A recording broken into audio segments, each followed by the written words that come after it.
지난 2023년 12월 5일자 MBC 뉴스에서는 2030 우울증 심각 청년 정신 건강 실태는 이라는 제목으로 뉴스를 보도했습니다.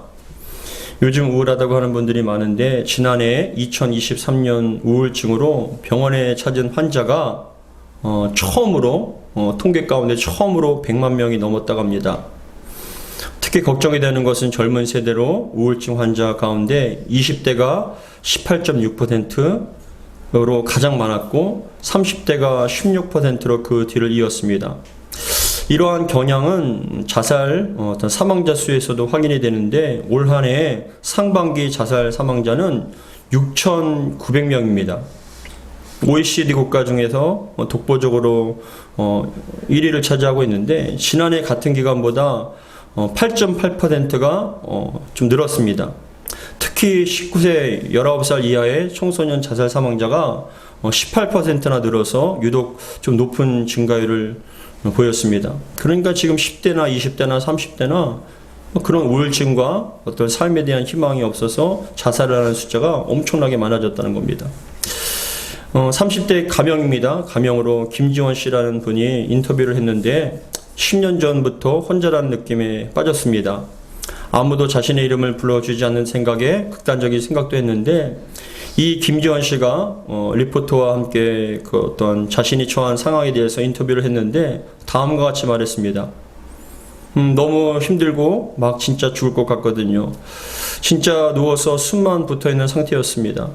그래도 해볼 건 다 해보자는 마음으로 학원도 다니고 돈도 벌려고 했습니다. 하지만 뜻대로 되지는 않았고 실망감은 더 큰 우울증으로 다가왔습니다.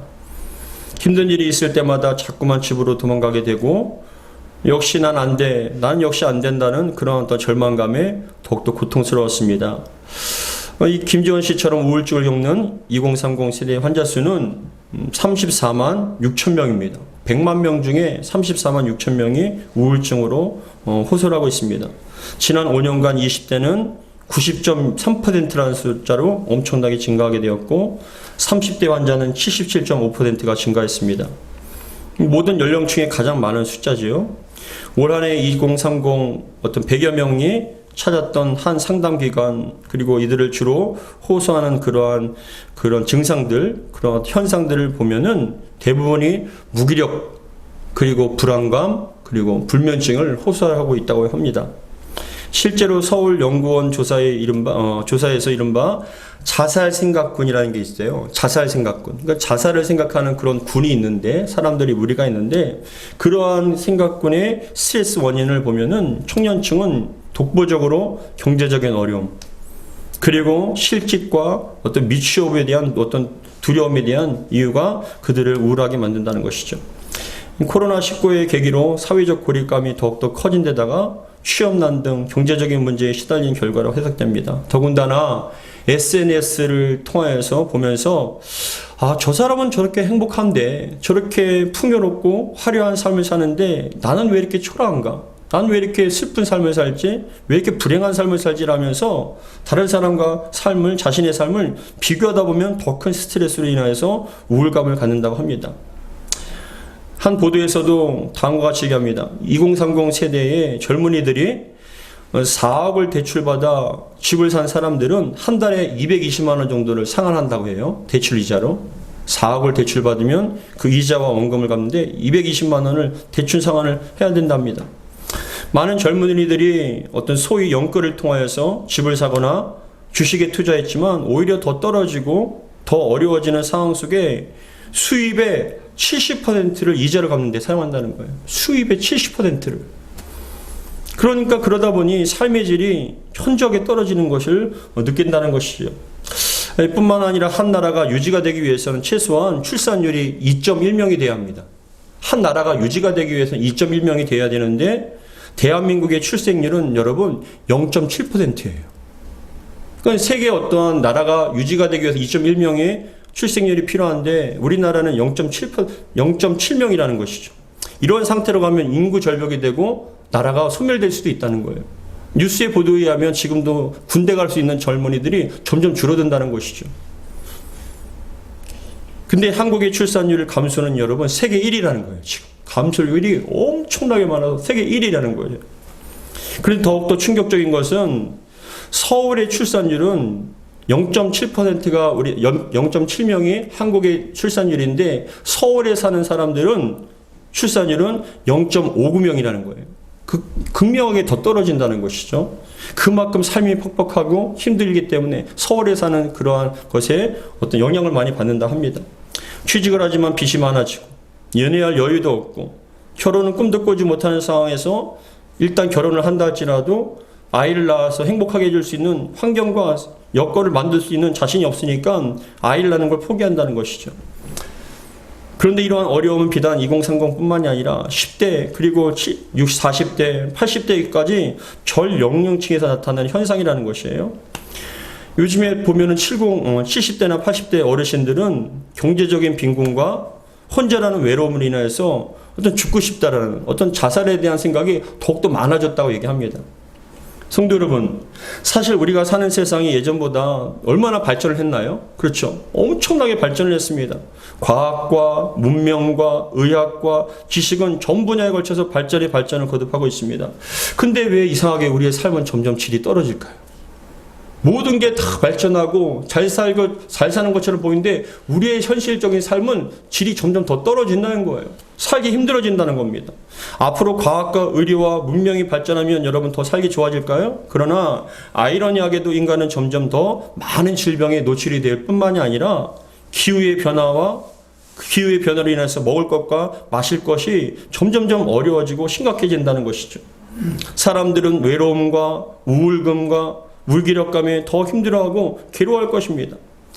저 역시 쏟아지는 전쟁과 기근, 기상이변, 감기, 폐렴, 독감, 부동산 하락, 점점 높아지는 은행이자, 매일 다투고 싸우는 정치인들의 모습, 자신들의 불행한 삶에 대한 분노와 원망으로 불특정 다수에게 자신의 분노를 노출하고 살인하고 죽이고 때리고, 그러한 어떤 사회적인 현상과 모습들을 보면서 그런 뉴스를 접하면서 정말 이 세상이 점점 종말의 시대가 아닌가, 정말 흑암의 시대가 아닌가라는 그런 암울한 생각이 느껴졌어요.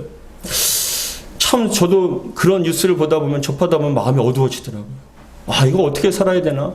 어떻게 감당해야 되나? 근데 저는 성경을 읽다가 오늘 본문을 접하게 됐어요. 오늘 본문을 접하게 되었고, 오늘 본문 속에서 말씀하고 묵상하면서 흑암을 밝히는 생명의 빛이 있다는 것을 발견하게 되었습니다. 이 말씀을 통하여 제 영혼이 살아나는 게 느껴졌어요. 간절히 바라기는 오늘 말씀을 통하여 여러분들에게도 흑암과 사망의 권세가 사라지게 하시고 정말 빛 가운데 생명의 역사가 나타나기를 주의 이름으로 축복합니다. 오늘 본문 고린도 후서는요, 사도 바울이 3차 전도 여행 중에 3년간 머물렀던 에베소를 떠나서 마게도냐 지방의 어느 도시에서 고린도로 교회로 보낸 두 번째 편지예요. 두 번째 편지입니다. 고린도 후서는. 이 에베소에서 바울은 고린도에서 교회에서 일어났던 불미스러운 일들이 있어요. 고린도 전서에 보시면은 교인들 간의 분쟁과 음행 사건들, 그리고 형제의 송사 등의 수많은 문제들이 교회 안을 어지럽하게 만들고 힘들게 만들어서 그런 걸로 인하여서 강력하게 책망하는 서신이 첫 번째 편지로 고린도 전서예요.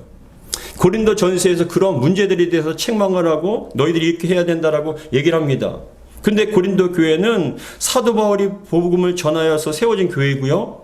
교회 안의 직분자들은 사도 바울이 세례를 주고 직분을 준 사람들이에요.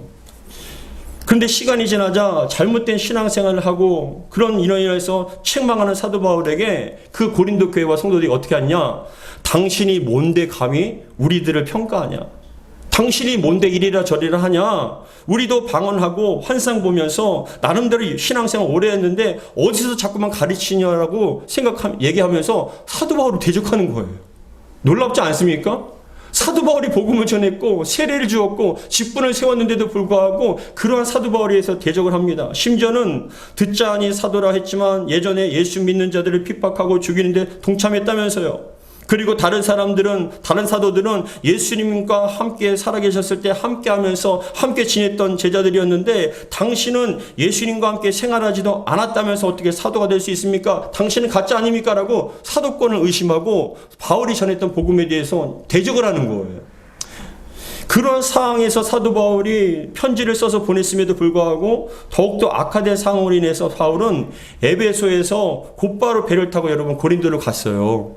그 얘기를 듣고 첫 번째 편지를 통해서도 얘기했는데도 안 들으니까는 너무나 답답하고 걱정에 대해서 그 사도 바울이 배를 타고 간 거예요. 근데 그 배를 타고 간 사도 바울을 오히려 더 대적하는 거예요. 당신이 왜 여기 왜 오냐? 당신의 말을 우리는 듣지 않겠다라고 오히려 대적을 하니까 사도 바울이 너무나 충격을 받고 슬퍼서 여러분 그냥 돌아오게 됐습니다. 그런 후에 사도 바울이 신약 성경에는 포함되지 않은 소위 눈물의 편지라는 걸 또 두 번째로 편지를 보내요. 강력하게 책망을 하고 그리고 그에 대해서 호소의 편지를 보내는데 디도를 통해서 고린도 교회에 편지를 보내는 게 바로 고린도후서 2장 4절이에요. 고린도후서 2장 4절에 다음과 같이 얘기합니다. 같이 한번 읽겠습니다. 시작. 내가 마음의 큰 눌림과 이는 너희로 근심하게 하려 하는 것이 아니요 오직 내가 너희를 향하여 넘치는 사랑이 있음을 너희로 알게 하려 함이라. 이게 뭐냐면은 내가 너희를 책망하는 것은 사랑하기 때문에 그렇다. 너희들이 천하보다 귀한 영혼이 잘못된 진리와 잘못된 생각으로 신앙생활을 엉뚱하게 잘못된 방향으로 가는데 너희들이 그렇게 가면 하나님께 구원받는 것이 정말 어려워질 수 있는 거 아니냐. 그래서 너희들이 온전하게 신앙생활할 수 있도록 내가 그렇게 너희들을 책망하고 그렇게 권면한 것이다. 눈물로써 큰 눌림과 걱정을 너희 사랑하기 때문에 이런 편지를 쓴 것이다라고 얘기한 거예요.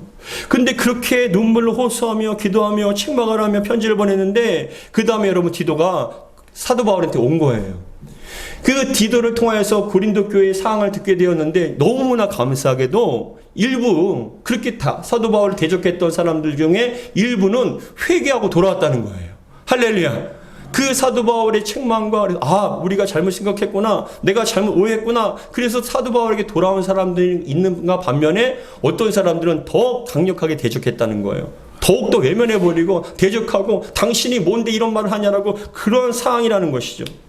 그래서 여러분 이러한 상황 속에 사도 바울은 고린도 교회와 성도들에게 세 번째 편지를 보냈는데 이게 바로 고린도후서, 오늘 본문에 나오는 고린도후서인 거예요.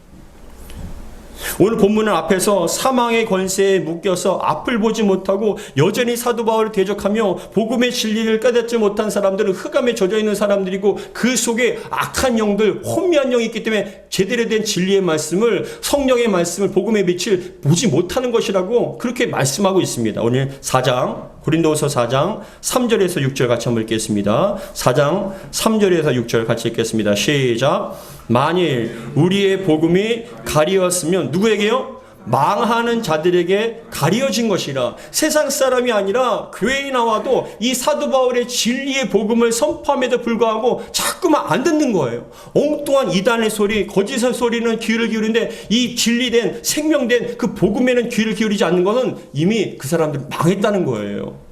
그래서 만일 우리의 복음이 가리웠으면 망하는 자들에게 가리워진 것이라. 4절에 보면 같이 읽겠습니다. 시작. 그 중에 이 세상의 신이 믿지 아니하는 자들의 마음을 혼미하게 하여 그리스도의 영광의 복음의 광채가 비치지 못하게 하매니 그리스도는 하나님의 형상이니라.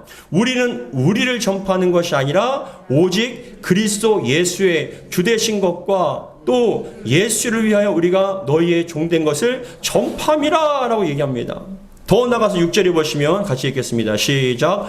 어두운 데 빛이 빛이라 말씀하셨던 그 하나님께서 예수 그리스도의 얼굴에 있는 하나님의 영광을 아는 빛을 우리 마음에 비추셨느니라 라는 거예요. 할렐루야. 그 영광의 빛이 비추어졌을 때 진리를 분별할 수 있고 생명의 역사, 은혜의 역사가, 구원의 역사가 나타나게 된다는 거예요. 그런데 지금 이 고린도 교회 일부 성도들에게는 그 생명의 빛이 임하지 못하게끔 세상의 영과 혼미한 영이 자꾸만 가로막는다는 거예요. 여러분 주의 이름을 축복합니다. 여러분 심령 가운데 세상의 영, 혼미하게 하는 영이 아니라 성령께서 강력하게 역사함을 통하여 생명의 빛이 임하시기를 주의 이름으로 축복합니다. 복음을 따를 수 있기를 주의 이름으로 축복합니다.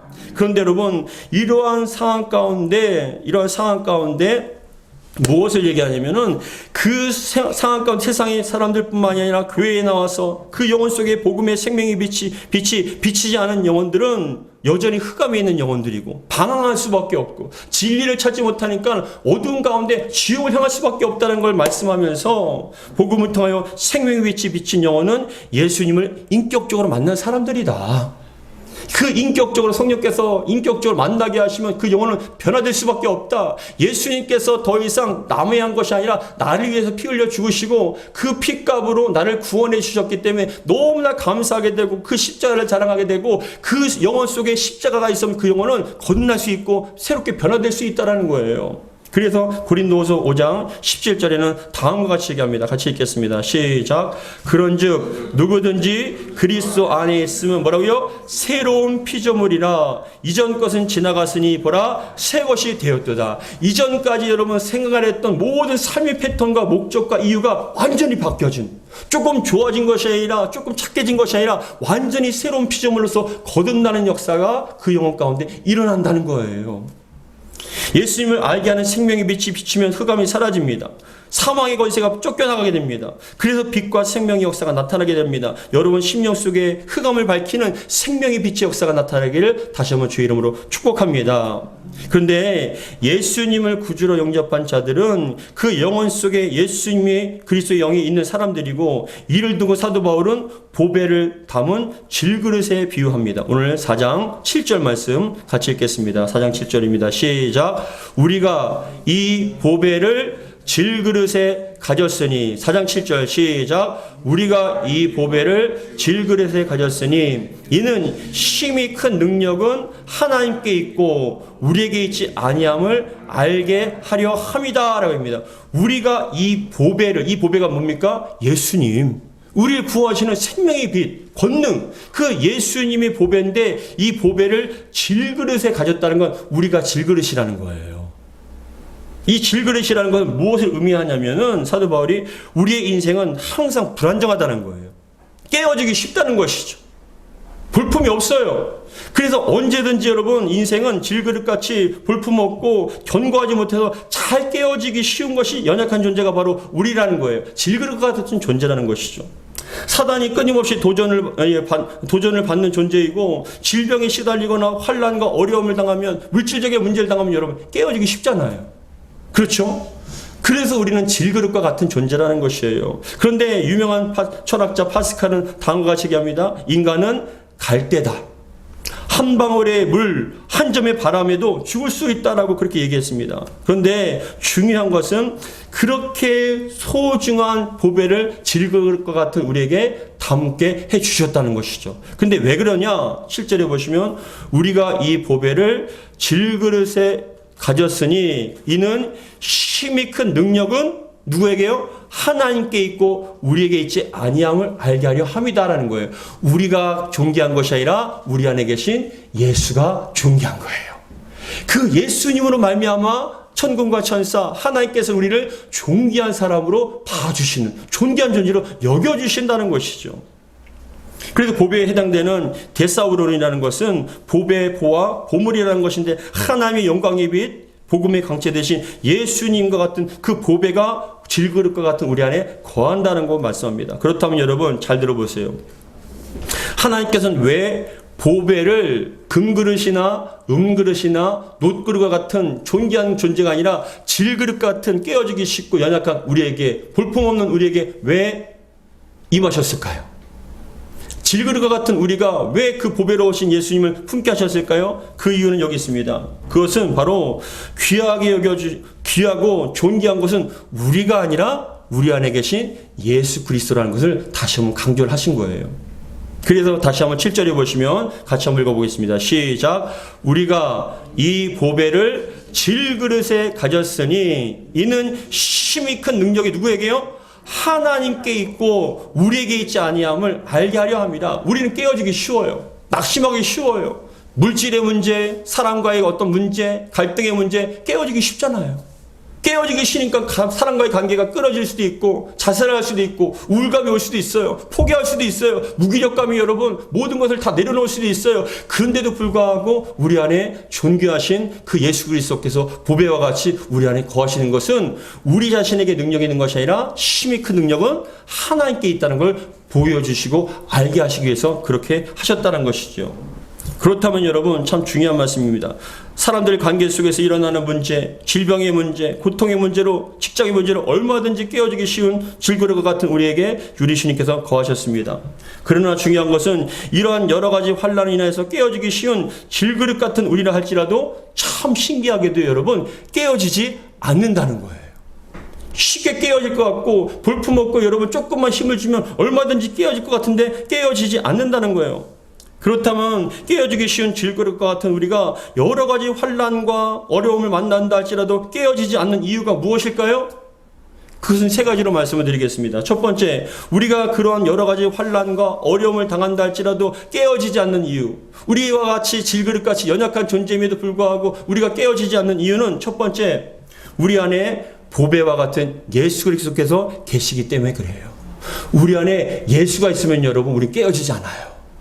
여러분 안에 예수가 있는지 믿으시기 바랍니다. 그래서 고린도서 4장 8절과 9절에는 다음과 같이 얘기합니다. 우리 8절과 9절 같이 읽겠습니다. 시작. 우리가 사방으로 우겨쌈을 당하여도 쌓이지 아니하며 답답한 일을 당하여도 낙심하지 아니하며 박해를 받아도 버림받지 아니하며 거꾸로 뜨림을 당하여도 망하지 아니하고 라고 얘기합니다. 여러분 여기서 보면 사방으로는 해당되는 헬라어 엔판티란 이 헬라어는 무엇이냐? 장소적으로는 모든 면에서예요. 장소적으로 해석을 하면 모든 면에서라는 것으로 해석되고요. 시간적으로 보면 항상이라는 거예요. 그러니까 뭐냐? 사방으로라는 것은 뭐냐? 어느 장소에서나 어떤 시간이든지 항상이라는 것이죠. 여러분 물질의 문제나 사람과의 문제, 직장의 문제나 어떤 여러 가지 문제들이 온 사방에서 한꺼번에 올 수 있어요. 저도 그런 경험이 있는데 사람이라는 것이요. 참 신기하게도 어떤 물질의 문제가 오면 그것을 견디어내가면 돼요. 집중해서요. 근데 또 어떠한 사람과의 문제, 자녀의 문제가 일어나면요. 또 그걸 막으면 돼요. 근데 한꺼번에 다 사방에서 문제가 일어나잖아요. 정신을 못 차려요. 온 사방에서 여러분 그런 문제가 끊임없이 벌어지면 여러분 이건 도대체 감당할 수가 없어요. 그래서 우리가 사방으로 우겨쌈이라고 얘기합니다. 근데 이 우겨쌈이라는 단어는 뭐냐? 한가운데로 모아들어서 둘러싸다라는 거예요. 이게 뭐냐면 그겁니다. 한 보자기가 있어요. 보자기가 있는데 여기에 콩 같은 걸 놔둡니다. 한가운데로 모아서 그냥 싸버리는 거예요. 영적으로 보면 여러분 우리가 어떠한 일을 당했을 때 어떠한 건강의 문제뿐만이 아니라 물질의 문제 여러 가지 문제가 우리를 자꾸만 몰아넣어요. 그리고 몰아놓은 다음에 한 그것에 여러분 바구니에 그 보자기에 쌓듯이 우리를 우겨 싸버리는 거예요. 숨을 쉴 수가 없죠. 돌파구가 없어요. 벗어나고 싶은데 벗어날 수가 없어요. 그래서 자살하는 거예요. 그 우울감과 절망감과 무기력감에서 여러분 이런 사회 속에서 우리가 어떻게 견뎌야 되나 어떻게 빠져나가야 되나 길이 안 보이니까 여러분 결국 극단적인 선택을 하는 거예요. 근데 중요한 것은 예수 믿는 사람들은요 그 속에 예수가 있는 사람들은요 뭐라고 얘기합니까? 8절에 우리가 사방으로 우겨쌈을 당하여도 쌓이지 않는다는 거예요. 할렐루야. 주님께서 그것을 이기게 해주신다는 거예요. 길을 열어주신다는 거예요. 우리 주님께서는 내가 곧 길이요 진리요 생명이라 말씀하셨어요. 보이지 않던 길이요 여러분 보여지게 되고요. 감당할 수 없는 상황 속에서 죽음의 상황에서 생명을 주십니다. 그래서 우리가 사방으로 우겨쌈을 당하여도 쌓이지 아니하며 답답한 일을 당하여도 낙심하지 아니하며 박해를 받아도 버림받지 아니하며 뭐라고 얘기합니까? 거꾸러뜨림을 당하여도 라고 합니다. 이 거꾸러뜨림을 당한다는 건 뭐냐? 헬라 원문에 의하면은 때려 눕힘을 당한다는 거예요. 누군가 나를 강력한 힘으로 때려서 내가 쓰러진 거예요. 일어나지 못하는 거예요. 그게 여러분 거꾸러뜨림이라는 의미예요. 그런데 그 어둠의 권세가 사단 마귀가 그런 물질없는 일에 나를 때립니다. 정신없이 그렇게가 되어서 쓰러진 거예요. 근데 중요한 것은 거꾸러뜨림을 당하여도 망하지 않는다는 것이죠. 누구에게요? 우리 안에 예수가 계실 때. 저도 어떨 때는 온 사방이 막혀버린 것처럼 아무 생각을 해도 아무리 노력해도 더 이상 돌파구가 보이지 않을 때가 있어요, 사실은. 아무리 노력해도 부르짖어도 여러분 그 상황이 나아지지 않는 경우가 있어요. 마치 흑암에 완전히 갇혀버리고 숨도 쉬지 못할 만큼 그렇게 어려운 상황에 정말 처해 있을 때가 있어요. 마치 사방에서 우겨쌈을 당하는 것처럼요. 답답합니다. 낙심이 됩니다. 이대로 끝날 수 있구나라는 어떤 절망감이 저를 지배해버릴 때가 있어요. 그럼 여러분 그 속에서는 도대체 일어날 수가 없어요. 근데 참 신기하게도 그렇게 끝이라고 생각하는 절망적인 상황 속에서도 하나님께서는 여러분 제 안에 예수의 생명을 통해서 다시금 힘을 주실 때가 있다는 거예요. 다시금 생명의 역사가 나타나게 해주신다는 거예요. 그랬을 때 내가 영적으로 숨을 쉴 수 있어요. 야, 살 수도 있겠구나.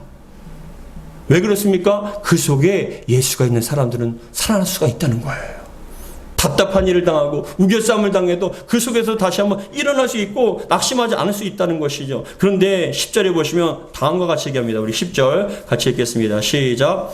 우리가 항상 예수의 죽음을 몸에 짊어지면, 항상 예수의 죽음을 몸에 진다는 게 뭐냐? 끊임없이 자꾸 문제가 일어나잖아요. 예수님께서 채찍에 맞으시고 어떠한 대못을 받기시고 그런 고통과 죽음의 일들이 자꾸만 우리의 삶 속에 자꾸만 일어나지 않습니까? 근데 중요한 것은 우리 속에 예수가 있으면 여러분 생명도 일어난다는 얘기죠. 그래서 10절에 다시 한번 읽겠습니다. 시작. 우리가 항상 예수의 죽음을 몸에 짊어짐은 예수의 생명이 또한 우리 몸에 나타나게 하려 함이라. 환경적으로는 자꾸 죽은 것 같은 일이 벌어지는데 우리 안에 뭐가 있습니까? 예수의 생명이 있으니까 그걸 이기게 하신다는 거예요. 낙심하지 않게 하신다는 거예요. 그리고 11절에 다음과 같이 얘기합니다. 같이 읽겠습니다. 시작. 우리 살아있는 자가 항상 예수를 위하여 죽음에 넘겨짐은 예수의 생명이 또한 우리 죽을 육체에 나타나게 하려 함이다 라고 말씀을 합니다. 사랑하는 성도 여러분, 예수의 생명이 여러분 가운데 나타나기를 주의 이름으로 축복합니다. 환경적으로 죽은 것 같은 상황이 있다 할지라도 우리 낙심하지 않아요. 우겨쌈을 당하지 않아요. 우리가 하나님께 기도하고 부르짖으면요, 길이 보이지 않던 사람 가운데 사망이 지배하는 것처럼 보이고 흑암이 우리를 지배하는 것처럼 보여도 그 속에 빛이 있게 하시고 길을 열어주시는 것이 바로 우리 안에 예수가 있는 자들의 특권인 줄 믿으시기 바랍니다. 성령께 역사하시는 거예요. 더 나아가서 여러분, 우리가 온 사방에 질그릇 것 같은 우리가 깨어지지 않고 이겨낼 수 있는 이유는 무엇이냐? 바로 우리 안에 예수 믿는 믿음이 있기 때문에 그래요. 믿음이 있기 때문에 그래요. 우리 13절부터 15절, 고린도후서 4장 13절에서 15절 같이 읽겠습니다. 시작. 기록된 바 내가 뭐라고요? 믿음으로 말하였다 한 것 같이 우리가 같은 믿음의 마음을 가졌으니 우리도 믿었으므로 또한 말하노라. 주 예수를 다시 살리시니가 예수와 함께 우리도 다시 살리사 너희와 함께 그 앞에 서게 하실 줄을 아노라. 이는 모든 것이 너희를 위함이니 많은 사람의 감사로 말미암아 은혜가 더하여 넘쳐서 하나님께 영광을 돌리게 하려 함이다라고 합니다. 여러분, 예수님을 믿는 우리에게요, 예수님께서 죽으신 지 3일 만에 부활하셨습니다. 사망의 권세를 깨뜨리고 이기셨습니다. 근데 예수님을 믿는 그 믿음으로 말미암아 우리에게도 사망의 권세를 깨뜨리시는 능력을 주신다는 거예요. 누가 주십니까? 믿음을 통해 하나님께 능력을 주신 줄 믿으시기 바랍니다. 성경에서도 얘기합니다. 의인은 믿음으로 말미암아 살잖아요. 근데 의인은 믿음으로 말미암아 사는데 그 믿음으로 사는 사람들은 예수님을 영접한 사람들이에요. 예수님을 구주로 믿는 사람들이에요. 그 사람들은 여러분 세상을 이기는 사람들이에요. 요한일서 5장 4절에서 5절 같이 한번 읽겠습니다. 요한일서 5장 4절 5절 시작. 무릇 하나님께로부터 난 자마다 세상을 이기는, 누가 세상을 이깁니까? 하나님께로부터 난 자. 그래서 세상을 이기는 승리는 이것이니 우리의 믿음이라. 할렐루야. 믿음이 있으면 우리는 세상을 이기는 거예요. 주여 감당케 주실 줄 믿습니다. 이기게 주실 줄 믿습니다. 나의 힘은, 나는 질그릇 것 같이 깨어질 수 있습니다. 연약합니다. 나는 안 됩니다. 그러나 내 안에 보배로우신 하나님의 권능이 있으니 예수님께서 나를 살려주실 줄 믿습니다. 그 믿음으로 세상을 이겨나는 거예요. 여러분, 이 시간 믿음이 여러분 가운데 강력하게 역사하여서 정말 믿음으로 승리하시기를 주 이름으로 축복합니다. 그래서 이어서 하신 말씀이 5절에 예수께서 하나님의 아들이심을 믿는 자가 아니면 세상을 이기는 자가 누구냐라고 얘기합니다. 세상을 이기는 자는 예수 믿는 자들, 하나님의 아들을 영접한 자들이 세상을 이긴다고 말씀합니다. 그래서 여러분, 의인은 7번 넘어져도 또다시 일어나요. 할렐루야. 잠언서 24장 16절 다음과 같이 고백합니다. 같이 읽겠습니다. 시작. 대저 의인은 7번 넘어질지라도 다시 일어나려니와 악인은 재앙으로 말미암아 엎드러지느니라 라고 얘기합니다. 여러분, 그렇습니다. 우리가 예수 믿는 우리들에게는 여러분 다시 한번 일어날 수 있는 힘을 주실 줄 믿습니다. 의인은 7번이 넘어질지라도 다시 일어나는 거예요. 구주 되신 예수님께서 우리에게 일어날 수 있는 힘과 은혜와 능력 베풀어 주십니다. 세 번째, 질거려가 같은 우리가 깨어지지 않고 이겨낼 수 있는 참 중요한 말씀이에요. 우리 안에 예수가 계시고요. 믿음을 통해서 우리는 이겨납니다. 근데 더 중요한 건 세 번째 이유는 하늘에 대한 소망이 있기 때문에 우리는 일어날 수 있어요. 하늘에 대한 소망이 있기 때문에 우리는 일어날 수 있어요. 우리 16절부터 17절 4장, 고린도후서 4장 16절부터 17절 같이 읽겠습니다. 시작. 그러므로 우리가 낙심하지 아니하노니 우리의 겉사람은 낡아지나 우리의 속사람은 날로 새로워지는도다. 우리가 잠시 받는 환난에 경한 것이 지극히 크고 영원한 영광 중에 중한 것을 우리에게 이루게 함이니 18절에 우리가 주목하는 것은 보이지 않는 것이요 보이지 않는 것이니 보이는 것은 잠깐이요 보이지 않는 것은 영원함이라. 할렐루야. 우리가 낙심하지 않는 건 뭐냐? 우리의 겉사람은 낡아진다는 거. 후패합니다. 여러분, 세월이 지나면 후패해지잖아요. 어려운 일 당하면 여러분 얼굴이 다 죽어가요.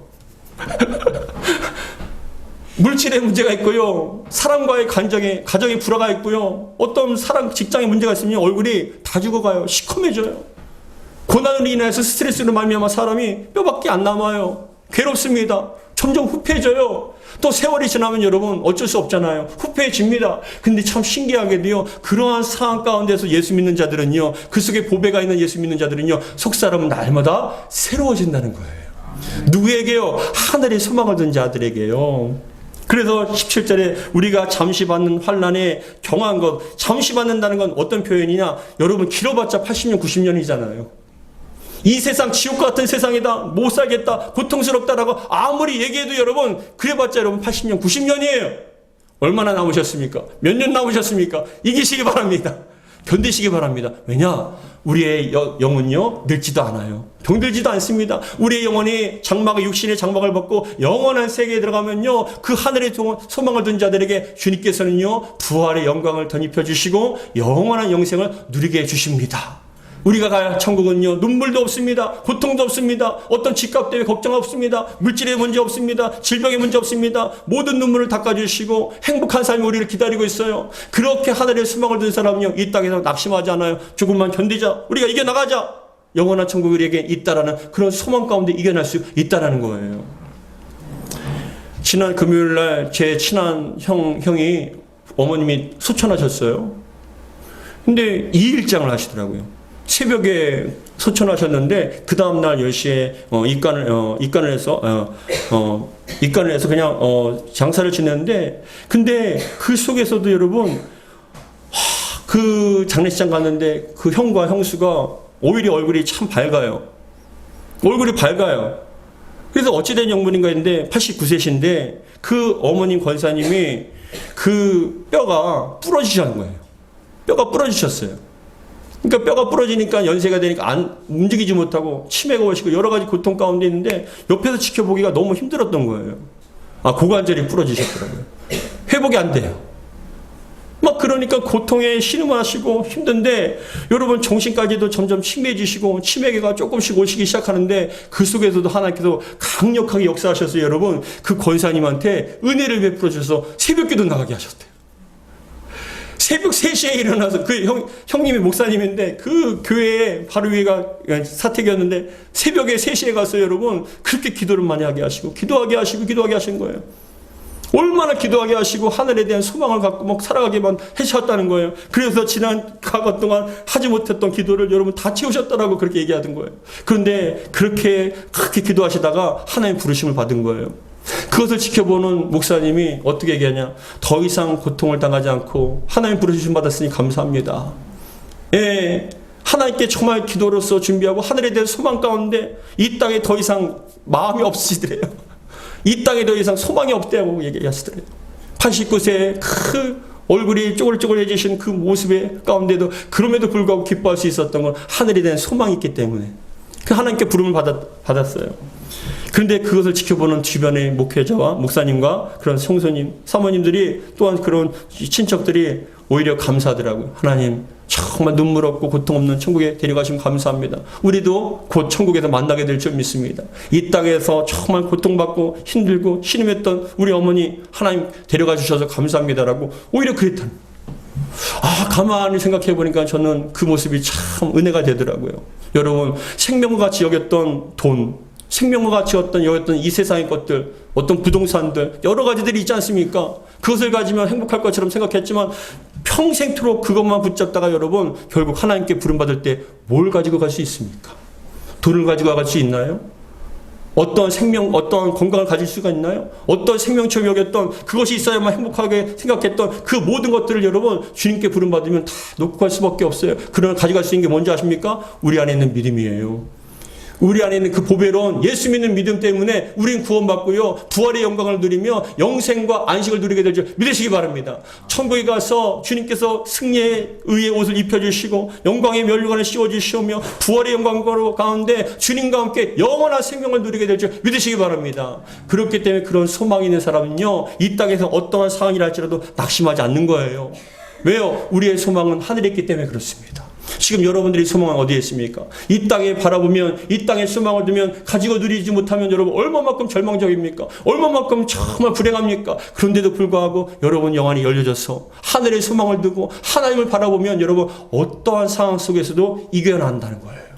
그래서 우리 마지막으로 16절, 17절, 18절 같이 읽고 마치겠습니다. 시작. 그러므로 우리가 낙심하지 않으니, 낙심하지 않기를 주의 이름 축복합니다.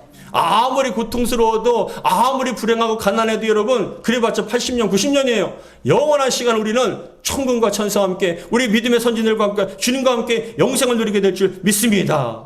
그러므로 우리가 낙심하지 않으니 같이 읽겠습니다. 우리 겉사람은 낡아지나 우리의 속사람은 날로 새로워지는도다. 우리가 잠시 받는 환난이 경한 것은 지극히 크고 영원한 영광에 중요한 것을 우리에게 이루게 함이니 우리가 주목하는 것은 보이는 것이 아니요 보이지 않는 것이니 보이는 것은 잠깐이요 보이지 않는 것은 영원함이라. 바울에게 있어서 영원하고 소망이 되는 것은 하나님이에요.